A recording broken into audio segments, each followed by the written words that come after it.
friends, welcome to Madras Samayal. இன்னைக்கு நம்ம Madras Samayalல ஈஸியான ஒரு chicken gravy பண்ண போறோம். இது வந்து நம்ம அப்படியே ரெஸ்டாரன்ட்ல சாப்பிடுற மாதிரி செம்ம சூப்பரா இருக்கும். இது வந்து ஆல்மோஸ்ட் எல்லாத்துக்குமே நான் சப்பாத்தி, இட்லி, தோசை எல்லாத்துக்குமே செம்ம சூப்பரான காம்பினேஷனா இருக்கும். இப்போ வந்து இத நம்ம செய்ய ஆரம்பிச்சிடலாம். இது பண்றதுக்கு ஒரு panல 4 டேபிள்ஸ்பூன் எண்ணெய் சேர்த்துக்கோங்க.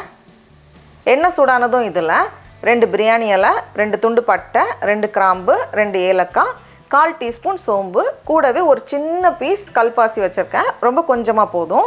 அதுக்கு அப்புறமா 2 காஞ்ச மிளகாய் சேர்த்துட்டு இத வந்து ஒரு வாட்டி கலந்து வச்சிடலாம். கலந்ததுக்கு அப்புறமா இதுல 2 பெரிய சைஸ் வெங்காயம், அதை வந்து ரொம்ப சின்ன சின்னதா கட் பண்ணி வச்சிருக்கேன். அதை நம்ம சேர்த்துடலாம். மீடியம் சைஸ்டு வெங்காயம்னா 3 சேர்த்துக்கோங்க. இப்போ வெங்காயம் இந்த அளவுக்கு வதங்கினதும் இதுல 1 டேபிள்ஸ்பூன் இஞ்சி பூண்டு விழுது, கூடவே ஒரு கொத்து கருவேப்பிலை இலை சேர்த்துட்டு வெங்காயம் வந்து கொஞ்சம் பொன்னிறமா வதங்கி வரணும். வெங்காயம் கரிஞ்சிடக்கூடாது. இப்போ பார்த்தோம் அப்படின்னா எண்ணெய் லைட்டாக பிரிஞ்சு வெங்காயம் நல்லா வதங்கி வந்திருக்கு. இப்போ இந்த ஸ்டேஜில் நம்ம ஸ்டவ்வை கொஞ்சம் சிம் பண்ணிவிட்டு மசாலாலாம் சேர்க்கலாம். 1/4 டீஸ்பூன் மஞ்சள் தூள், கூடவே 1 டேபிள் ஸ்பூன் மல்லித்தூள், 1 டேபிள் ஸ்பூன் மிளகாய்த்தூள்.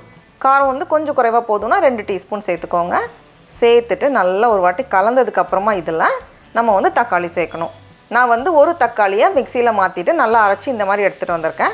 இப்போ இதை நம்ம சேர்த்துடலாம். அப்படிலாம் ரொம்ப சின்ன சின்னதாக கட் பண்ணி கூட நம்ம சேர்த்துக்கலாம். இப்போ பார்த்தோம் அப்படின்னா வெங்காயம் தக்காளியெல்லாம் நல்லா வதங்கி வந்திருக்கு. இந்த ஸ்டேஜில் நம்ம வந்து சிக்கன் சேர்க்கணும். நான் இன்றைக்கி வந்து 1/2 கிலோ எலும்போடு இருக்கிற சிக்கன் துண்டுகள் எடுத்திருக்கேன். அதை வந்து நம்ம உள்ளே சேர்த்துடலாம். கூடவே தேவையான உப்பு சேர்த்துட்டு இந்த மசாலாவோட நல்லா புரட்டிட்டு சிக்கன் வந்து ஒரு 2-3 நிமிஷம் வேகட்டும்.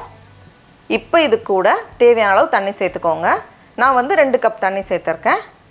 சேர்த்துட்டு இது வந்து ஒரு 5 நிமிஷம் போல் கொதிக்கட்டும். இது கூட சேர்க்குறதுக்கு நான் வந்து 8 போல் முந்திரி பருப்பை 10 நிமிஷம் தண்ணியில் ஊற வச்சுருந்தேன். இதை வந்து ஒரு மிக்ஸி ஜாரில் மாற்றிட்டு நல்லா ஸ்மூத்தாக அரைச்சி எடுத்துகிட்டு வந்திருக்கேன். எந்த வித நரையும் இல்லாமல் நல்லா ஸ்மூத்தாக இருக்குது. இப்போ நம்மளோட குழம்பு நல்லா கொதிச்சிட்ருக்கு. அதை வந்து அப்படியே சேர்த்துடலாம். கூடவே 1 டீஸ்பூன் கரம் மசாலா, அப்படி இல்லைனா சிக்கன் மசாலா கூட நம்ம சேர்த்துக்கலாம். கடைசியாக 1/2 டீஸ்பூன் மிளகு எல்லாத்தையும் சேர்த்துட்டு நம்ம நல்லா கலந்துட்டு மூடி வச்சுட்டு வேக வைக்கணும். கிட்டத்தட்ட ஒரு 20 நிமிஷம் போல் ஆகும். மிதமான சூடில் வச்சு நம்ம வேக வைக்கணும். வச்சிடலாம். இப்போ பார்த்தோம் அப்படின்னா குழம்பு நல்லா கொதிச்சுட்டு எண்ணெய் பிரிய ஆரம்பிச்சிருக்கு. இந்த ஸ்டேஜ் வரணும்.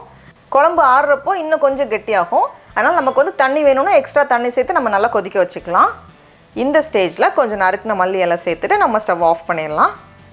ஆஃப் பண்ணிவிட்டு இதை வந்து மூடி போட்டு ஒரு 10 நிமிஷம் போல் அப்படியே வச்சுக்கோங்க. அப்போ எண்ணெய் மிதந்து ரொம்ப நல்லா வரும். நான் வந்து ஒரு 10 நிமிஷம் அப்படியே வச்சுருந்தேன். இப்போ பாருங்கள், அப்படியே அந்த எண்ணெய் எல்லாம் மிதந்து செம்ம சூப்பராக இருக்குது. இது வந்து சப்பாத்தி, தோசை, இட்லி எல்லாத்துக்குமே செம்ம சூப்பரான காம்பினேஷனாக இருக்கும். சாதத்தோடையும் சூப்பராக இருக்கும். டடா, நம்மளோட சிக்கன் கிரேவி செம்ம சூப்பராக ரெடியாக இருக்குது. நான் இன்றைக்கி வந்து சப்பாத்தியோட சாப்பிட போகிறேன். நம்ம டேஸ்ட் பண்ணி பார்க்கலாமா? ரொம்ப ரொம்ப சூப்பராக இருக்குது. நீங்களும் கண்டிப்பாக இந்த ரெசிபியை வீட்டில் செஞ்சு பாருங்கள். உங்களுக்கு இந்த வீடியோ பிடிச்சிருந்துச்சுன்னா மெட்ராஸ் சமையலுக்கு சப்ஸ்கிரைப் பண்ணுங்கள். நாவின் சுவையரம்புகள் மலரட்டும்.